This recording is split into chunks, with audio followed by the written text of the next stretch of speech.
were a target also, the DEA. And the DEA came in, and I appreciate their input, but they also said if we don't fix it, quote, they will. Their idea of fixing it was they literally said, we'll arrest 5 doctors in the state for overprescribing, and that's how they would shut it down. So we also stepped up then like, okay, it'd be a lot easier for us to handle it because I don't want to see doctors getting arrested, particularly some who aren't, malignantly doing something wrong. And we never wanted to turn this into a witch hunt.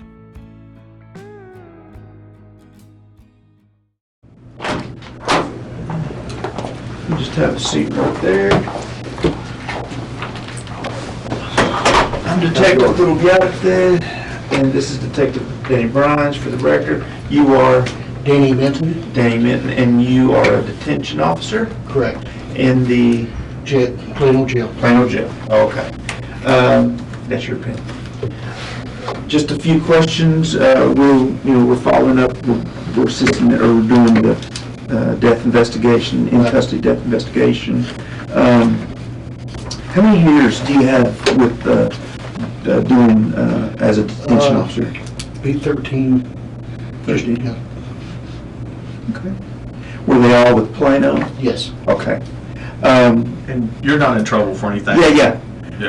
You're free to leave. Free to leave. You don't want to. You can, if you're like, hey, you know what? I don't want to answer your questions no more. I don't feel comfortable. Whatever. You're free to leave. Okay. Sorry, I'm glad you said that. So we're investigating Mr. Crabtree. He was an inmate here at the city jail. And because your narrative starts from when you had come back from the county. Correct. So had you already done a run to the county of prisoners, or were you picking up? Yeah, I took a run of prisoners up there. Okay. So I was up there from 9:15 or so till when I got back. Okay. So what are your work hours? It's from 6 in the morning to 6 in the afternoon. 6 in the morning, 6 in the afternoon. And so do you remember how many prisoners you took that day? And this is a guesstimation. I know it's been several days. Was the van full? Really, that day we took either 11 or 12 because 1 or 2 had to go in the squad car also. Oh, okay. We had them full up. It's a full load. Okay. So you were up at the county for... I was gone for about 5 hours. Okay.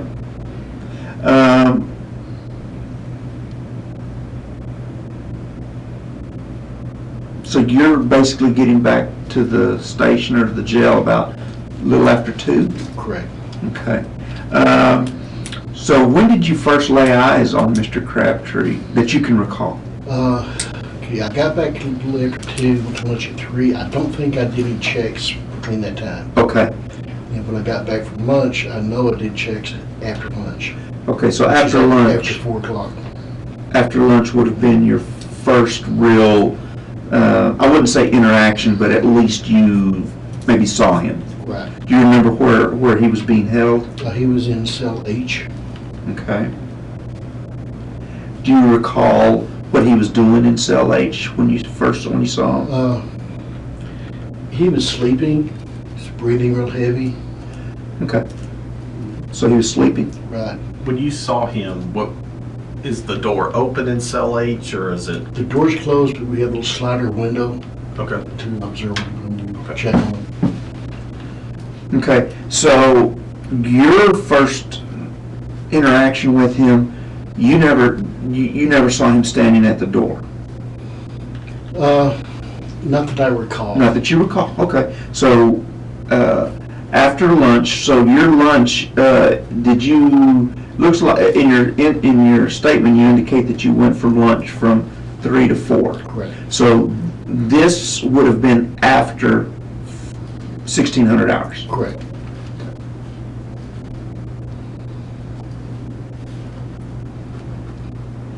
All right. So after lunch is when you saw him in the cell H, and he was sleeping, and I think you indicated breathing heavily. Breathing heavily, and every once in a while he kind of grunts a little bit. Okay. Just making noise. Making noises. Now, you weren't specifically assigned to watch him or anything? It just so happens that you may have been doing like that security check? Yeah. And do you log that check on something? Just we do it on our log sheets. Now, do you have a log sheet, or does everyone have a For log the sheet? whole floor. Everybody uses the same sheet. Uses the same sheet, okay. So you have one log sheet and everyone documents on that.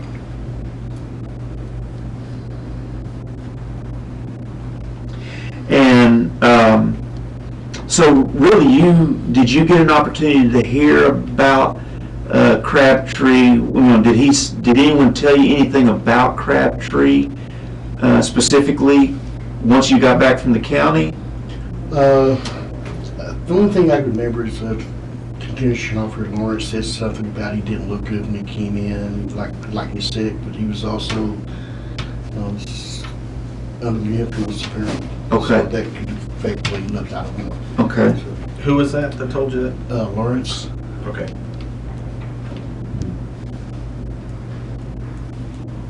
And it was something like he didn't look good, maybe he was under the influence or something. Is that kind of what you recall? Yeah. Do you remember if he said he didn't look good or looked sick or? I don't remember Okay. exactly. Okay. But you didn't personally book him in or No. do his medical, property, anything like that? No, Okay, you were gone to the county. correct. So 1,600 hours, he's already, the way you recall it, he was already kind of laying down. Yeah, he's already completely processed.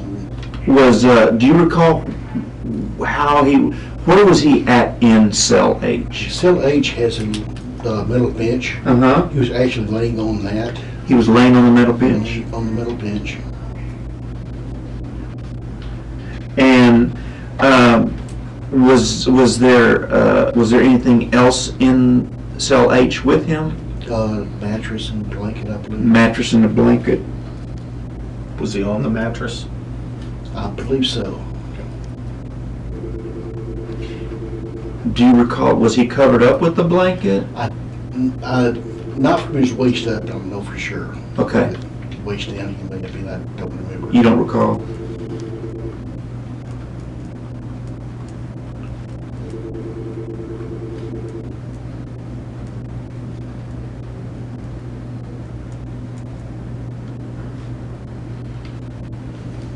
Okay. Go When ahead. when he said that he thought he might have been sick or not feeling, is that something when people are getting booked in, you guys will talk about sometimes when you say, hey, they don't look good or they look bad because if they're DWI or? Sometimes, yeah. Okay. Does that mean you're concerned about their medical condition at that time or you're worried that he? No, it's just mainly make the other person aware that Okay. he doesn't look good. It's kind of like, and I don't mean to throw words in your mouth, but a lot of times, like if we're out in the field and I tell him this guy's crazy, I'm not a medical doctor, I can't determine if they're crazy, but it's just to kind of let him know that something may not be right. Something, is that kind of the way he described it? Yeah, that would work, I guess, yeah. Okay, he wasn't trying to say though he looks sick, he looks bad, No. maybe we need to take him to the hospital or anything? No. Okay. And just for clarification, when you say Lawrence, are we speaking about Ruthie Lawrence? Ruthie Lawrence. Yeah, okay.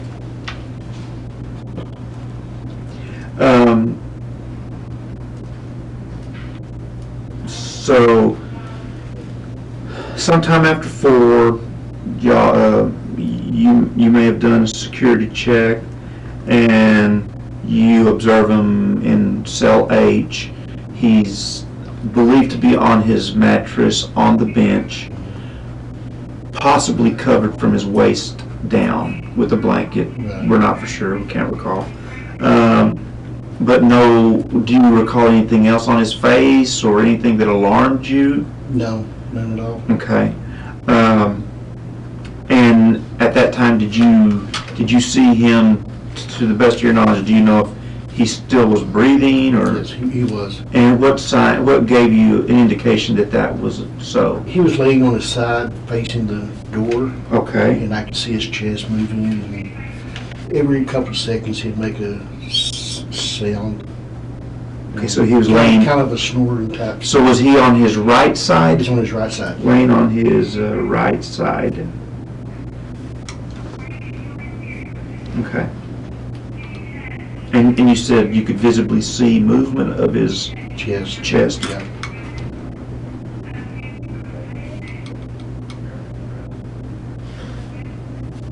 Okay. And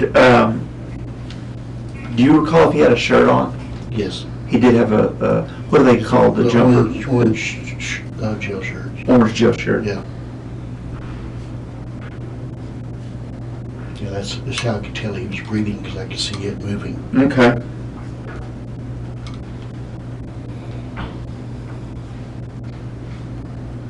Okay. So then, do you recall doing another security sweep or security search, or not search, but check? Yeah.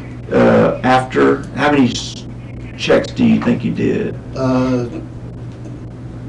One or two more, Okay. not counting when we did dinners. Okay. So, what's the time do y'all usually? About every 20 minutes. About every 20 minutes? Yeah. So about every 20 minutes y'all do a check, and so there was probably a couple that you may have done after you got back from lunch, and then I get was who was serving dinner that night? Ruthie Lawrence. Do y'all normally serve dinner? It depends on how busy we are. Sometimes Okay. we serve about 5:30. Sometimes the next shift coming in at 6 we'll do it. Okay, so y'all may not serve dinner every night. Correct. Okay, it just depends on how busy y'all are. Do you recall when Ruthie started serving dinner? It's right around 5:30. Okay. Can you kind of take me? 5:35, something Can you like kind of take me through that when Ruthie started? Yeah, she would go in and go to each, if there's anybody in single cell, she'd just kind of work her way down the line and get people awake, pass them out dinners and drinks. What specifically happened when y'all got, or when Ruthie got to his Crabtree cell? She couldn't get him to wake up. Is that what she told you, or? Well, I could hear her trying to get him to wake up. Okay, so you could hear her. What did you hear her say? Calling his name, wake up, Okay. here's your dinner, that type of thing. That Trying to get him awake. try to get him away. Did you see her touch or shake him? No, I don't call her reaching in. You don't recall that, but you. Because she stood at the door. Oh, okay. So the cell door was still closed. The cell door was open. Oh, the cell door was Cell door open. was open. She's standing in the doorway trying to wake him up. Okay, she was in the doorway.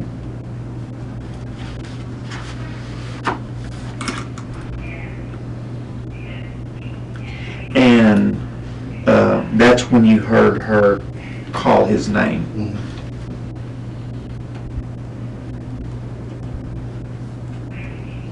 And what else did she say?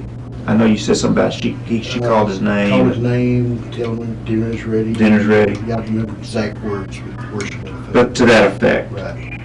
Okay, so cell door's open, she's calling his name, dinner's ready. Is he responding? Not that I could tell. Okay. Because I couldn't see him.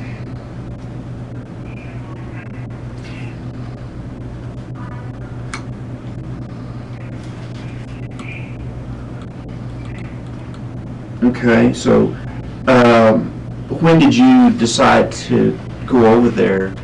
Or did you go over there? Yeah, I You went did? over there after she called his name 2 or 3 times. Did she ask you to go over there? No. You just went on your own? Because I knew she's having problems with Okay, okay. Try not to go in the cells without somebody there. Gotcha. Okay, so that brings a good point. So, Ruthie didn't say, hey, D.O. Minton, come help me, or D.O. Minton, I'm having an issue, or D.O. Minton, you just, being observant on your own, you went on your own. Yeah, I don't remember a call. Okay. And then what happened when you got over there? I got over there and she kind of stood back a little bit so I could kind of step in the door. Okay, so you went in the So I door. went in just maybe 1 foot in or something like that. Okay. His head was right by the door on the bench. Okay. Still. I'm sorry, so his head would have been closest to the door? Correct. Okay. Is he still facing the same way? Yes. Okay.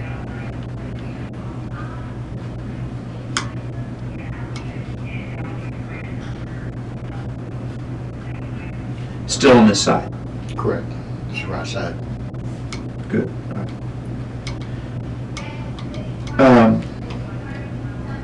And then, so do you call his name out? Yeah, I called his name out a couple times. Or now, are you doing it kind of like the way we are now, or is it more at an elevated, Elevated. more elevated? Yeah.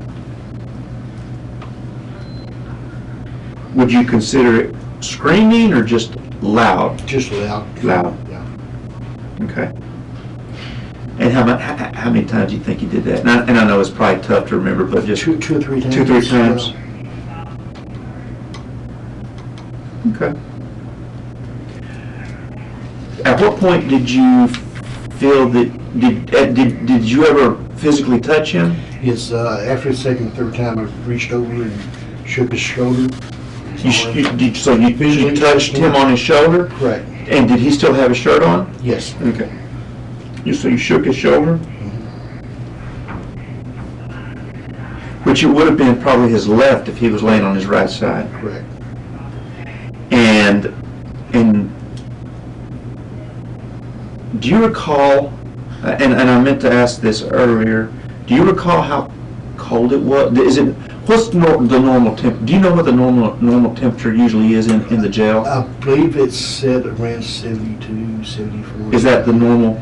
Yeah, we have no control over it. So. Oh, okay. So 72 degrees is, to your best knowledge, where it's usually at, usually the temperature? Okay. But you touched him, but it was on clothing. Correct. Okay. Did you ever touch his skin? Not that I recall. Okay.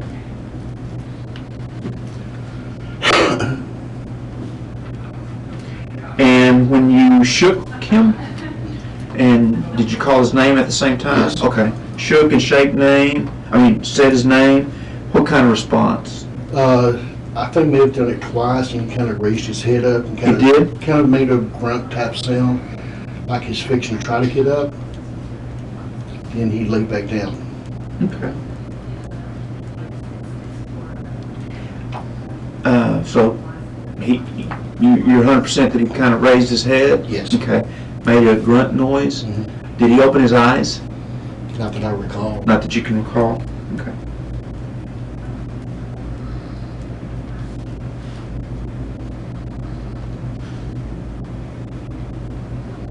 Okay. Did he, and you said when he raised his head, and it wasn't because you were pushing on him anyways to make him raise his head. He actually raised it on his own. Correct. Okay, you weren't like pushing on the mat, which would cause his head to move up or anything like that. It had to be himself had to raise his Right. head. Okay. Yeah, like I said, I thought he's fixing to get up. Okay.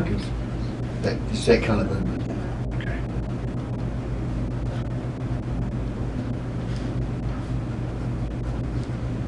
And he was on the bench, right? Correct. Was he on anything else? The bench? May have been on the mattress on top of it. Okay. So, I'm sorry, did you have something else to say? So he raised his head, makes a grunt noise, acts like he was going to get up, but then he didn't. What did you take from that? What was your next thought process? I thought he was just so deep asleep that he wouldn't wake up. And I shook him a couple more times. Okay. Continued to try to get him up. So even after that, you still shook him a couple more times? Yeah.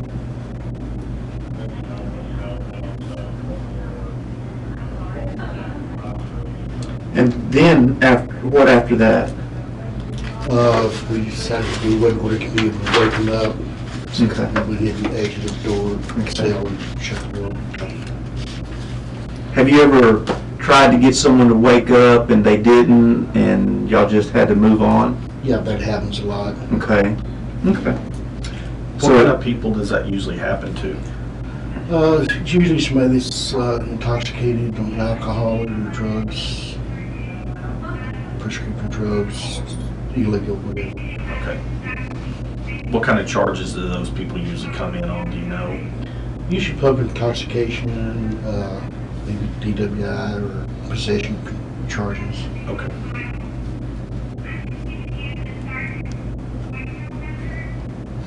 Nothing that just jumped out at you, no red flags that said, I need to call a doctor for this guy, or I need to send him to the, to get an ambulance for him? No, Okay. nothing at all. Just thought he was, like you said, in your training and your experience after, 14 years? 13. Yeah. 13, you just thought, the guy's just sleeping it off or something like that? Correct.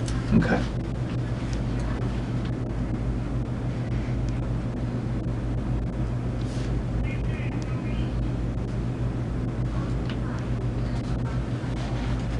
Did you ever hear him ask for medical attention or anything? No, Did anybody ever make you aware that he was asking for any medical attention that you could think of? nobody, Okay. nobody at all. Did you hear him talk at any time? No, Okay. just the groaning and snoring type. If you guys feel something is wrong with somebody, what's the normal procedure? What do you guys normally do if you think they need medical attention? If they're kind of incoherent like he is, we'll get the supervisor out there, tell him what's going on, he'll assess it, determine if you need to call FD. I don't know, they will make the determination if we go to the hospital. Okay. Are you guys able to call FD if you need to? Sure, anytime. Do you have to get permission to call it? No. You just do it on your discretion, y'all's Yeah, we discretion? do it and let the supervisor know. Have y'all ever done it before? Oh, yeah. Okay. Is it common, uncommon? Is it, does the jail usually call the FD? It's common. It's common? Yeah. Okay.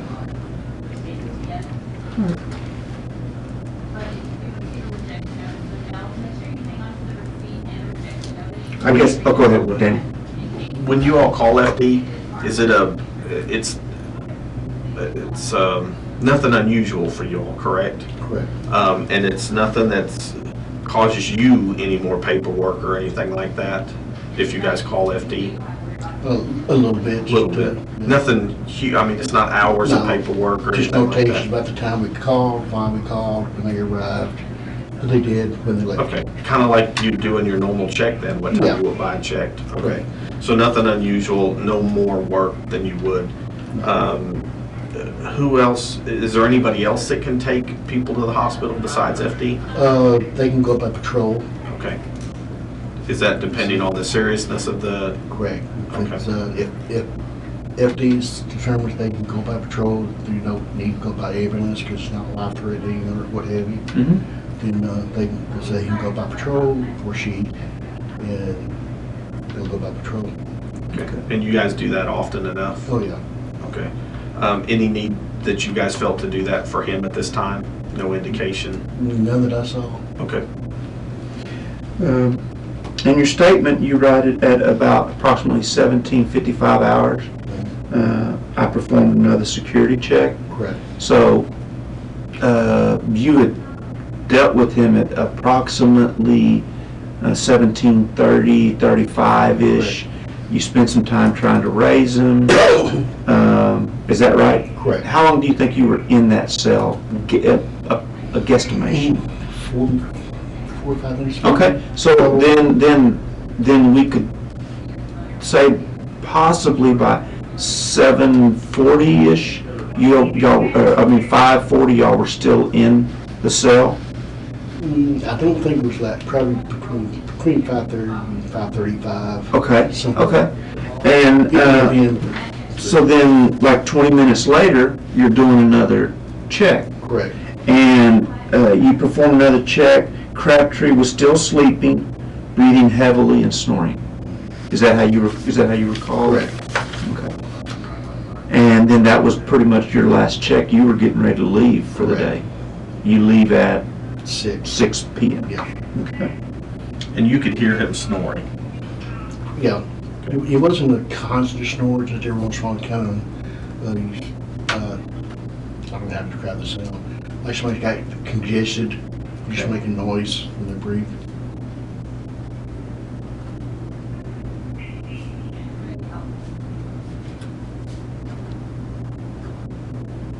Was it like a constant snoring sound just over No, and it's, over? wasn't every time he took a breath, it's just every once in a while. Okay. Could you see him still breathing at that point? Correct. Okay.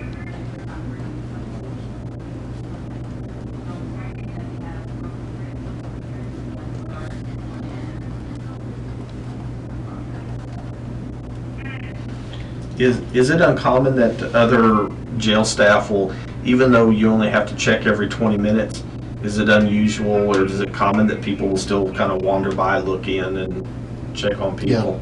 Okay, nothing unusual or No. anything like that for that to happen? Now, if I'm on the way to go to bring somebody in, I'll look at them. Look at them as you go by. But that doesn't mean you always initial It may any not type be of work, documented. but you're visibly doing it as just part of your work. Right. Okay.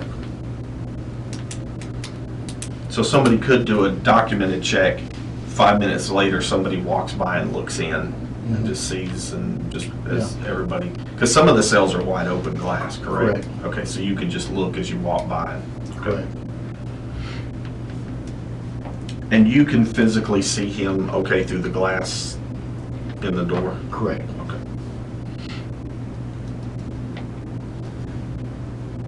You don't think there's any design, I mean, we're not engineers, but no design flaw. You, from that glass, you can see where he's laying then, correct? Correct. Okay.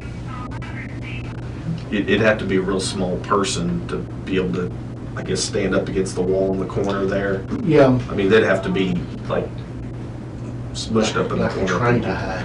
Right. Yeah. He was, like, the glass door would be like right here, and the bench would be like from the wall here, sticking out this Correct. way. Okay. And the glass door would be somewhere like right around here. Mhm. Okay. So no obstructions in there that you know of? No. When you went in, there was nothing, was there any clothing hanging from anywhere in the jail? Was there, was the sink filled up with water that you knew of or anything? Nothing, no water overflowing in this? Okay. No, nothing. Nothing that would have drawn your attention when you looked in there that last time that No, you nothing could at all. notice? Okay.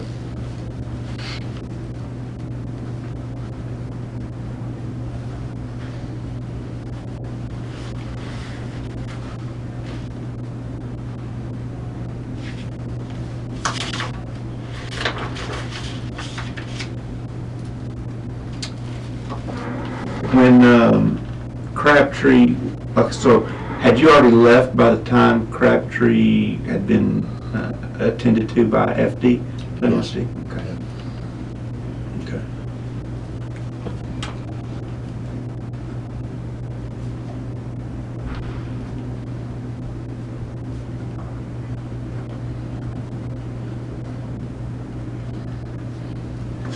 I don't have anything.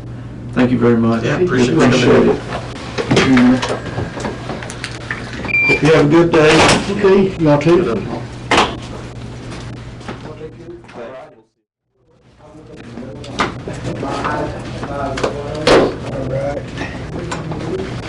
Fine, you know we're recording. So if you can, just state your name, first and last name. Chris Kline, Chris Kline, you are a detention supervisor, detention for at the Plano City Jail. Okay, I'm Detective Thulubiak, Detective Danny Grimes, doing it just for sequence of events. And technically also, if you start getting uncomfortable, you don't want to talk to us no more, you're free to leave. You don't have to sit here and talk to them. So we're following up on the in custody death at the Plano City Jail.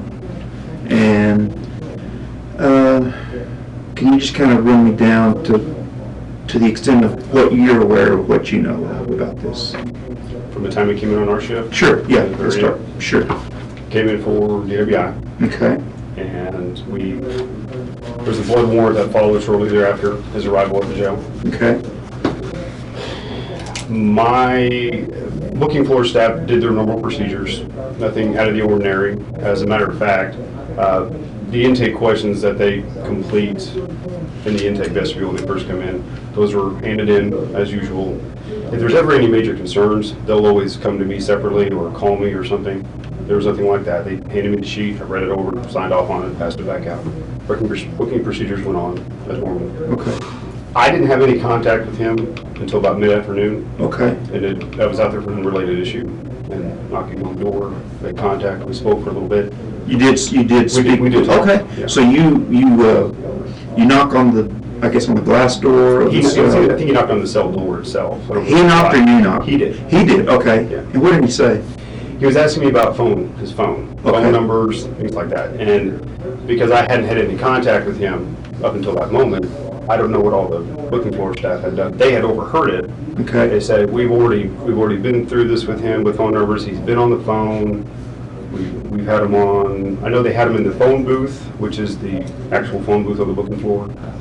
And then I found out later that he was actually on the booking floor phone too, the city phone that they attempted to help. So he was in the cell at one point, communicated with you, and to your knowledge, he'd been out on the floor, he'd been in the phone booth, so I'm not saying he was free to walk around everywhere, but there was movement on his Oh, part. absolutely. Okay, Because he completed the booking procedures without any problems that I know of. Okay. Nobody reported anything to me. okay, So, to me, it was a regular booking with no issues. okay.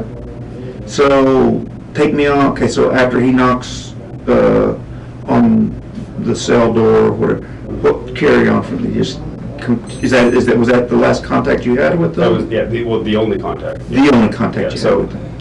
I was helping somebody else with a computer disk drive thing, whatever. Heard the knocking, go over there. How's it going? I don't remember verbatim what we talked about, but in summary, he was asking about phone numbers, and at one point he asked for a phone book, which I found kind of comical because we don't have phone books, and I haven't even seen a phone book in years. But nonetheless, he asked me the same questions several times. Okay. But again, that wasn't unusual because I knew he was in there for intoxicated related offense. So, and that was it. He talked about his injury to his hand that he had sustained years prior. He kept saying that he was a police officer. He still carries his certification, but he was at no time was he ever irate or vulgar, or I don't think he even used profanity that I remember. He was very polite, respectful, and he looked at me the entire time. I mean, I saw no signs of distress Okay. whatsoever. So you recall visually making eye contact with them? Absolutely. Okay.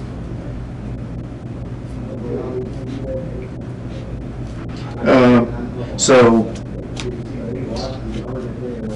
after that contact, you don't run into him, you don't talk to him after that? You don't like, you don't go to the cell, recontact him? Yeah, I you did don't? not. Okay, and then what, in your, the best that you can recall, what time do you think that was that you had that little conversation with him? And if this is just a guesstimation, I don't, It was before 4. It was I know that for a before fact. 4. I'm guessing around the 3 o'clock mark, because the issue I was helping one of my folks out with was for another supervisor who needed that information before he went home. okay, So somewhere around 3 o'clock. 3-ish something. Do you think it was like 3:30 or like? I don't think it was that 3:30? late. I think it was closer to the earlier part of the hour. Okay, so just a little bit after 3. I didn't review the video. to That's see the fine. time. And this is the best that you can recall too. Okay. What time do you get off shift? 6. So you get off, so there's another 2 hours, 45 minutes that you're on shift. Yes. And do you recall anything else happening in that last 2 hours and 45 minutes that you think is important or is related to Crabtree? The only other thing that I remember, and I don't know if it was prior to the 3 o'clock contact or after, I don't recall, Ruthie Lawrence had asked me, said, hey, he's asking about his medications. Okay. And I said, well, he can't have his medication. And that was the extent of it, which is a very common occurrence. That happens all the time in the jail. Hey, so-and-so wants their meds. They'll ask the supervisor on duty when it's an alcohol-related offense, just to make sure that and she said, we already told him no, we just wanted to make sure we did the right thing. Okay. I said, well, yeah, he's in here for a DWI, he can't have his meds. Had they said anything else, because it does happen, well, I know they're saying this or this or this, okay, well, let's take the next step. But none of that occurred with this. So this was just something that she had, in her mind, she had already resolved. She's like, I told him he can't have them, but I'm just letting you know he wants them. Is that the type of? Yes. Okay. Do you recall what kind of meds he was on or taking? I never personally saw the meds. I know they were in the report room at one point because one of the arresting officers spent a large amount of time documenting everything. Okay. When they were delivered into the control room, which that's normal policy, or procedure I should say, Mark Miller was the one that began the inventory of it. Okay. And I'm sure he had help from Wise at some point. I didn't really pay too much attention to it. Again, it's a very normal occurrence with the medications, and unless there's an issue, nobody mentions anything to the supervisor about it. Okay. Okay. I guess did you leave on time Yes. Friday? Yes. Yeah. The same day, yes. Yeah, 8 o'clock, 6 o'clock? Okay.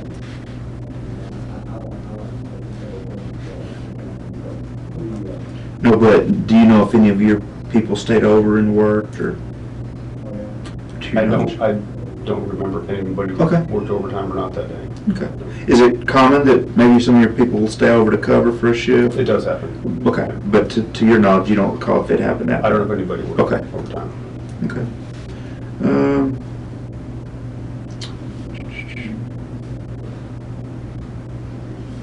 I know in your statement, you indicate that you did not observe any indicator suggesting that he was in need of medical attention, nor did he request it from you. Correct. So, I guess during that conversation, that brief conversation, it was, his main concern was phone book, phone use, something like that. It wasn't like, he never mentioned anything to you that he was having issues or medical problems or anything like that? Not at all. Okay. What's your procedure down in the jail if somebody is having medical issues? What do you guys normally do? Depends on the extent of the issue. If it meets the criteria for emergency, then we call it D. Okay. And that kind of varies on how a D is summoned. Personally, I just do it over the radio because it's much faster.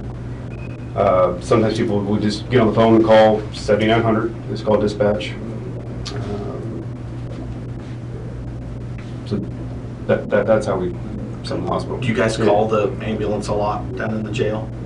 A lot? No, I would say it's a lot. Easily once a week, sometimes twice. So it's not uncommon for y'all to either transport somebody by ambulance to the hospital or... No, it's not uncommon at all. Okay.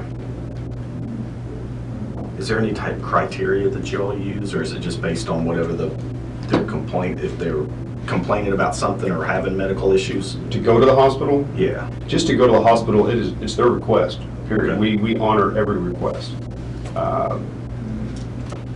Whether or not we call the fire department depends on the extent. Obviously, if it's your seizures, we blood sugar check, blood pressure checks, chest pains, severe abdominal pains.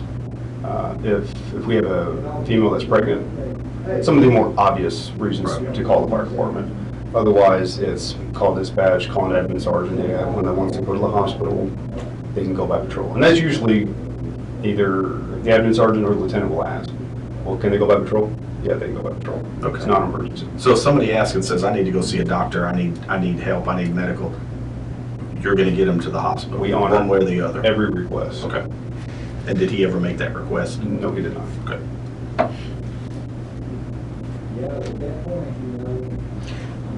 Do you have another question? What because I'm honestly, I'm not really familiar with, what guidelines are y'all regulated under? Like, I know like police were TCO. What are y'all's TCJS. TCJS? Texas Commission on Jail Standards, unless that's changed, that's the last I heard. Okay. So, and we're accredited by CLIA every 3 years as well, so Okay. we meet the CLIA standards, which would, I guess that's like that would be on top of TCJS, since the latter is statewide and CLIA is national. So. Okay. You got anything else? How often do you all have to check in on prisoners? 20 minutes minimum. That's for a standard status check. Okay. Suicide watches are every 10. And then clearly there's nothing wrong with doing them more intermittently or sporadic. Right. A 20-minute, now is that like the TCJS rules and Yes. CALIA rules? Yes. Okay. Are those laws or just the rules for their? I don't know if it's a law. Okay. That's a standard that they wanted us to meet, and that was met the last accreditation period we had. And that's what y'all mean? Yes. And then 10 minutes for suicide? Yes. And he was not? He was not on watch. Okay.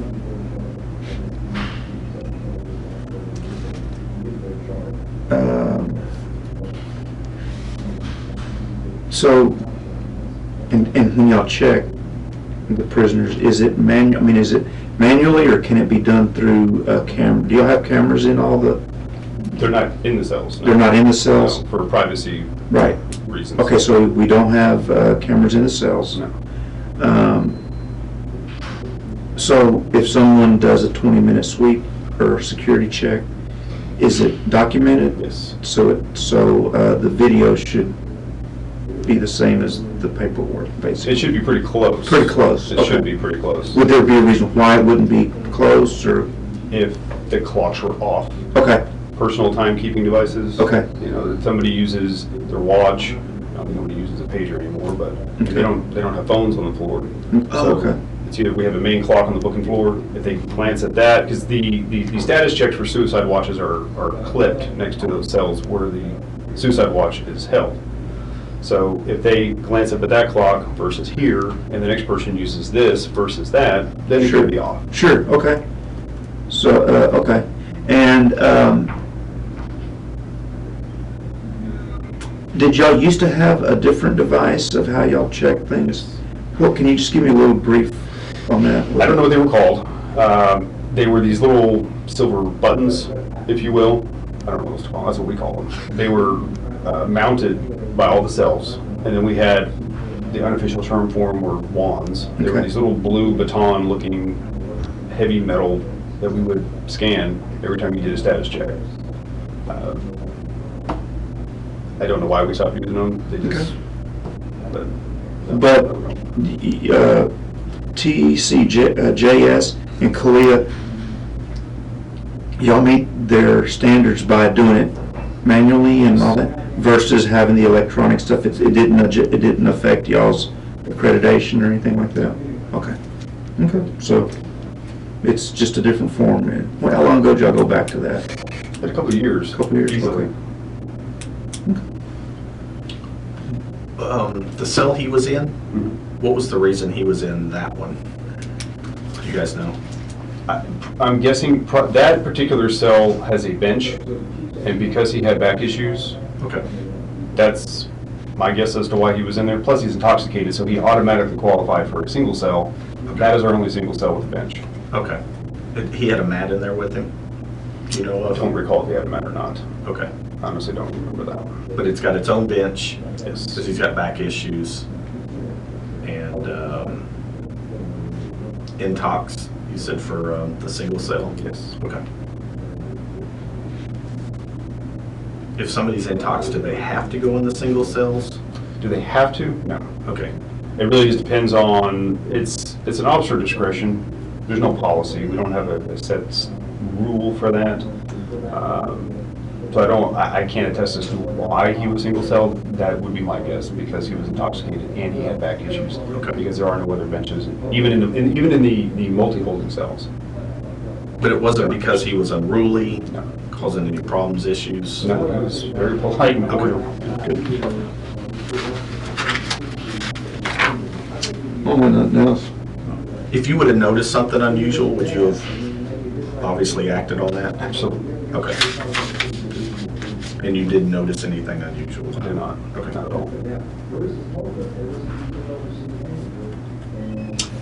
And I guess when we get done here, we'll kind of figure out the next steps on when we can get more detention officers or jailers to come up here. Yeah, they were just literally starting court Okay. when I came around, so I can probably get you one of them Okay.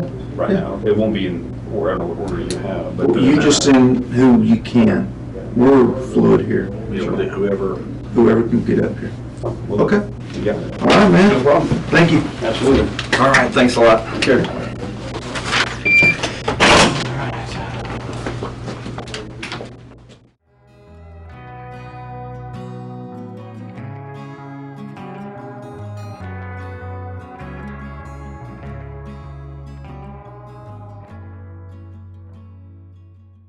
This is Detective Bryans with the Plano Police Department. Uh-huh. Hey, I'm trying to get in contact with you. I think you had sent a letter to the city, and somebody at the city asked me to get in contact with you to kind of see what we could help you with, or what kind of problems you'd run into, or... Well, we've been trying to get the information over the death of our son down there at Plano. Okay, well, I haven't, it said in the letter that you tried to get a hold of me, and I haven't got any phone calls from you or anybody, but I... You know, hey, we tried to call y'all 100 times. Y'all wouldn't even answer the phone down there. Are you from the city of Plano? Yes. Well, now, that ain't true. Our lawyer tried to get a hold of you. We tried to get a hold of you. Y'all just wouldn't return our calls at all. Okay, well, So, I'm not the primary detective on this case. I'm just the one that was helping Detective Turubiarty on this one.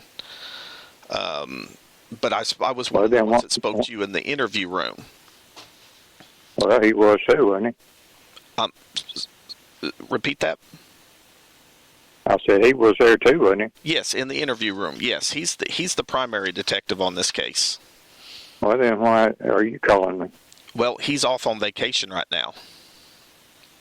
Well, I still don't understand why you're calling me for.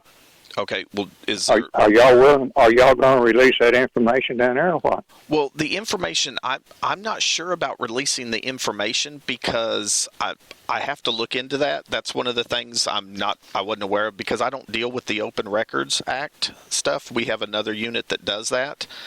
But well, we've been for over a year. We've submitted all kinds of forms to y'all to get this information, and so far y'all haven't responded to us whatsoever, except to say you wasn't going to. Okay, I don't get those letters because I'm not the one that can release that information.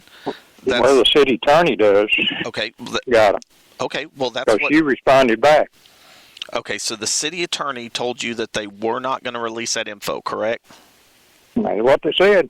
Okay, hold on. What I'm doing is going to take notes while we're talking, and then that way I can look into it to get the answers for those. Okay, so the city attorney said that they're not going to release the info. What kind of info were you asking for?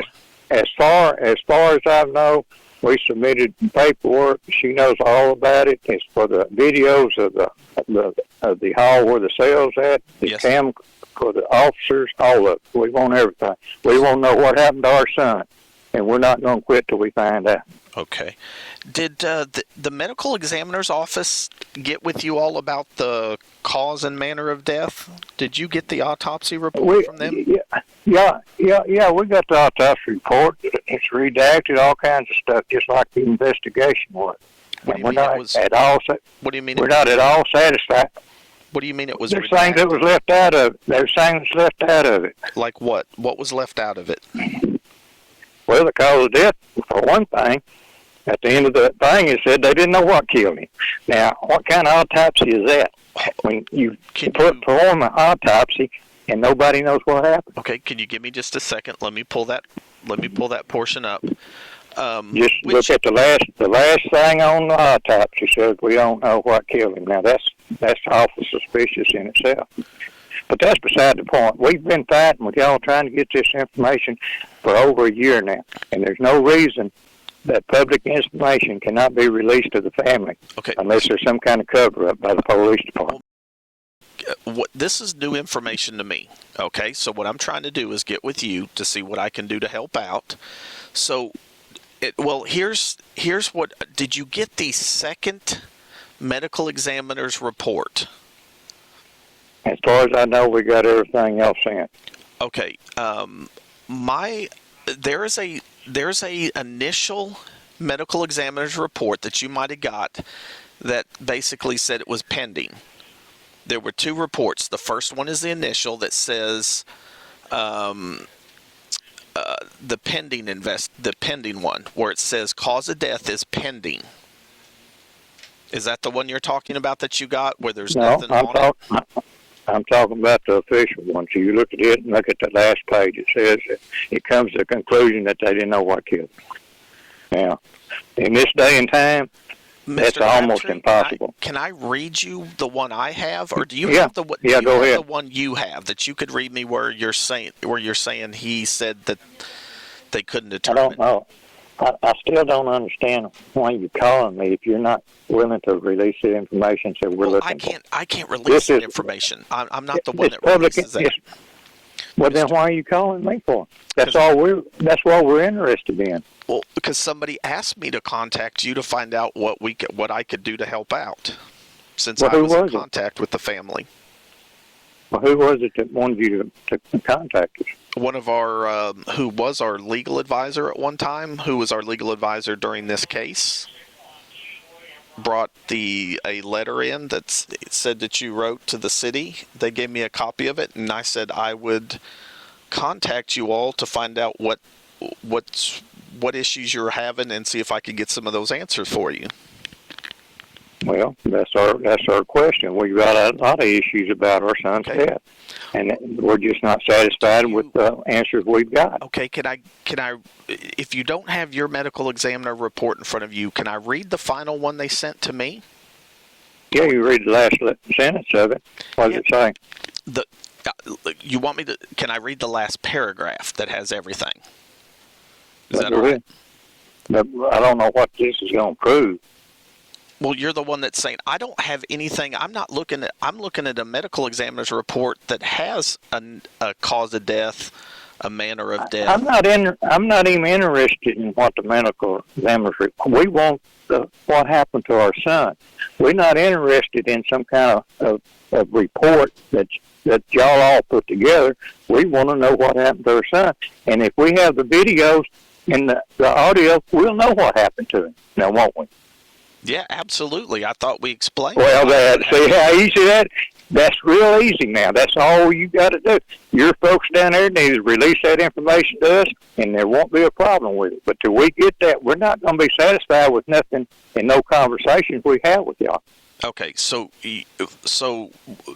what I'm we want right the information. Now, you would probably rather not discuss this with me then, correct? If you're not the investigator, there's no reason to discuss it with you. If you're the investigator, I'm one of the investigators, but I'm not the primary one on the investigation, but I'm one that has knowledge of this case and what happened. Well, who's the ones that knows the facts about what happened, and who's the ones that investigated all the things, and who talked to all the witnesses and stuff? We talked to everybody. We ain't talked to anybody. Everybody. Well, that's what we want to know. What happened now? Because we don't have any answers to that, except he just all of a sudden called up there and died now. Okay. That don't happen.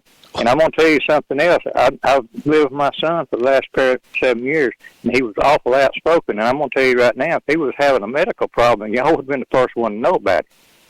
So that's all going to be on those videos and stuff.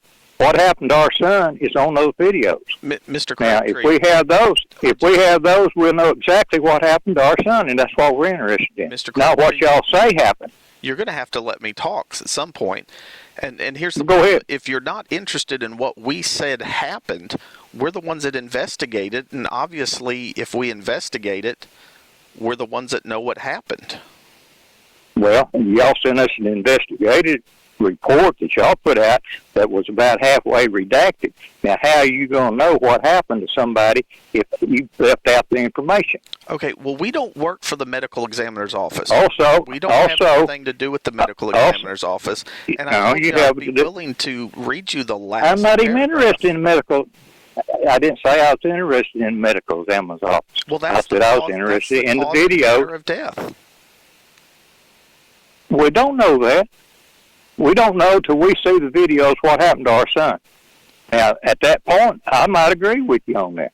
Well, but Mr. until Crabtree, we see those, I am definitely not the one that releases those videos. I definitely not. Well, what I'm willing to do is talk to our legal department to see what the reason is that the videos aren't being what the legal reasons for the videos not being released at this time, and if there's I know what the reason y'all won't release them. Mr. Crabtree, because you've already stated that. Mr. Crabtree, will you let me finish? Sure, go ahead. I'm trying to help. I am. That's why I called. Well, if you don't think I'm trying to help us, if you don't think I'm trying to help, would you prefer I just end this call and we be done? And I'm not trying to help. If that's what you choose to do, that's up to you, Mr. Crabtree. I'm trying to help you and get information. You're the one that just continues to argue and say you don't want to listen to what I have to say. That's we want the information. We want the information that we would request. What I can do is I can go talk to everybody to find out the reason they're not releasing this information, because that's not what I do. I don't have anything to do with the releasing of information. I can go talk to people, our legal department, find out why it's not being released, what the reasoning is, and see if there's something we can get worked out, if there's a reason they can't release the videos. But if there's some other solution we can come up with, I'm willing to try to get that sorted out with our legal department so we can satisfy a lot of your concerns. Okay, well, here's one of the requests that we made. Y'all rejected on terms of some kind of terroristic. I've got to say you all, because I'm not a part of that.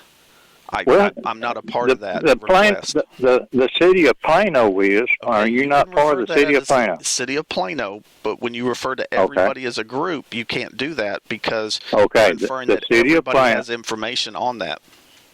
The city of Plano give their reasons for not releasing the information. Okay, I've got that. We wrote that.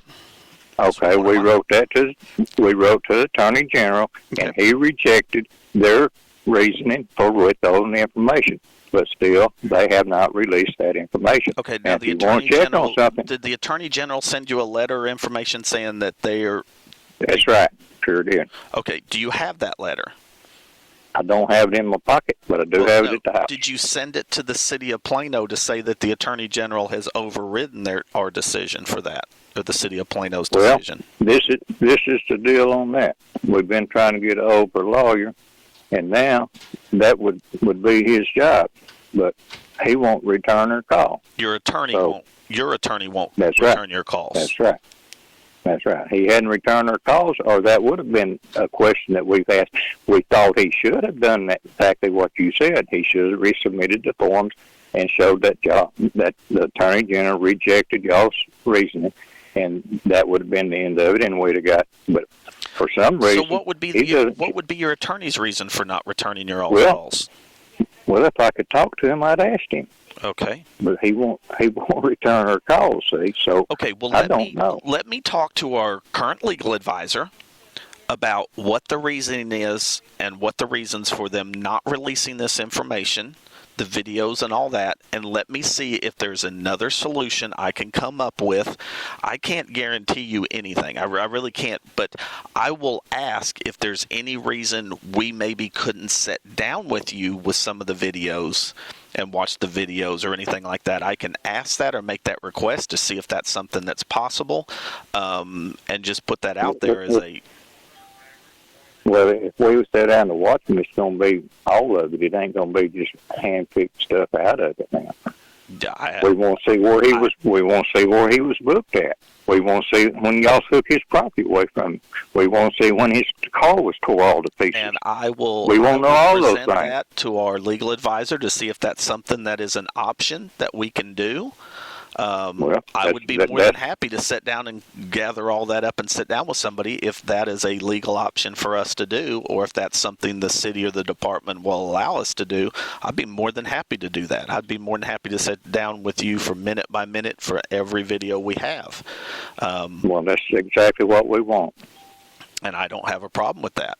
I think there's just a lot of stuff too that we obviously we can discuss in this case with you that I think you guys are maybe don't have the correct medical examiner's report, or what your reasoning, or if you've even contacted the medical examiners to find out why you're not happy with their report. We tried to do that. Everything was blocked. Y'all blocked it all. And I'm saying the police department or whoever did it, we don't know who done it. You know what I'm saying? Everything just all of a sudden was blocked. We couldn't get no information from nobody. And you y'all didn't did get that. any information from the medical examiner's office? Not except the report that they were sent. If we tried to talk to anybody, they wouldn't talk to us. We've been trying to, we went right into a stone wall when we started dealing with the Plano Police Department. There was no information given to us except what they wanted to give us and what they felt like behooved them, not us. Okay. Well, And let me talk to we're totally dissatisfied with that. Okay. Well, let me find out what the reasoning for not releasing the information, what the legal rights for not releasing that information is. Let me talk to our legal advisor to see if we can come up with another solution that you guys would be happy with or interested in, to kind of help you with some of your answers. There's some of your answers you may not ever get. I mean, because there's some of the answers we can't get, because we told you, I rewatched our hour-long video with you and your, I believe it was your son, in the interview room, and we told you we can't tell you why he didn't want to leave a phone message. I literally listened to the audio of the jail when he said he wasn't going to leave and they were telling him to leave a message. So those are answers that we'll never know. I mean, so those are some of the things we'll never get answers for. Well, if we get to hear the videos of where he was booked and where he was and where he tried to make those phone calls, which I'm sure y'all have all that. Y'all have all that now. Yes, we do. Y'all don't. Y'all record everything. Even the interview that we had, I'm sure, is recorded. Yes, absolutely.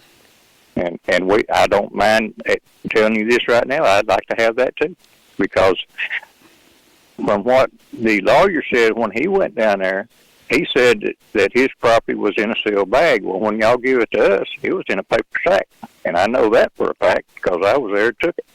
Yeah, and it was in a sealed bag. Remember the little sealed bag that we took out and showed you, where they said that the No, that ain't what he's talking. No, that ain't what he's talking about. There wasn't no sealed bag. All this stuff should have been in the same bag, is what the detective said.